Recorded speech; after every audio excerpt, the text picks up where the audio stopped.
สวัสดีครับภารกิจเสาร์นี้เป็นภารกิจที่ยิ่งใหญ่สำหรับผมครับปล่อยวันพันปีผมก็บ่เคยได้เบิ่งควายดอกครับพี่น้องครับบ่ค่อยได้สนใจเพราะว่าไปตลาดงัวเฮาก็ไปหาเบิ่งงัวอย่างเดียวนะครับเนาะย่างไปย่างมาเฮาก็มาพ้อควายน้อย2ตัวแล้วครับพี่น้องเป็นควายลูกกำพร้าแม่เขาขายให้เวียดนามไปแล้วโอ้คิดลิตรศาสตร์ผมก็เลยตัดสินใจซื้อ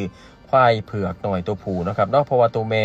สีดำมีคนซื้อไปแล้วในราคา 2,000 บาทส่วนควายเผือกนะครับเป็นตัวผู้นะครับพี่น้องเพิ่นว่าพันธุกรรมมันดีผมก็เลยซื้อในราคา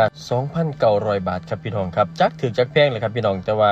แฟนของผมเพิ่นมานำมื้อนี้เพิ่นไปเห็นเพิ่นไปถือชะตาจังได๋บุเพิ่นก็เลยตัดสินใจครับพี่น้องว่าขอซะไทยชีวิตซื้อให้ได้บ่นะครับเพิ่นบ่ได้อยากได้ iPhone 14 15 16 17ดอกเพิ่นอยากได้ควายน้อยตัวนี้เอาไปเลี้ยงแล้วก็ถือว่าเป็นการซอยชีวิตแล้วก็ไทยชีวิตควายน้อยตัวนี้ครับเสร็จสับเรียบร้อยผมก็ให้อายเพิ่นเอามาขึ้นรถให้นะครับพี่น้องครับเพิ่นก็ใจดีนะครับเนาะในระหว่างทางกลับนะครับบุญนากะนอนมาอย่างเดียวนะครับเนาะจนมาหอดสีต้นฟาร์มหอดบ้านผมก็เปิดท้ายเอาบุญนาลงมาแล้วก็อาบน้ำให้เพิ่นเพราะว่าเพิ่นนอนมานำรถเนาะครับสภาพอาจจะเปื้อนขี้งัวนะครับจักหน่อยเนี่ยนะครับผมก็เอามาล้าง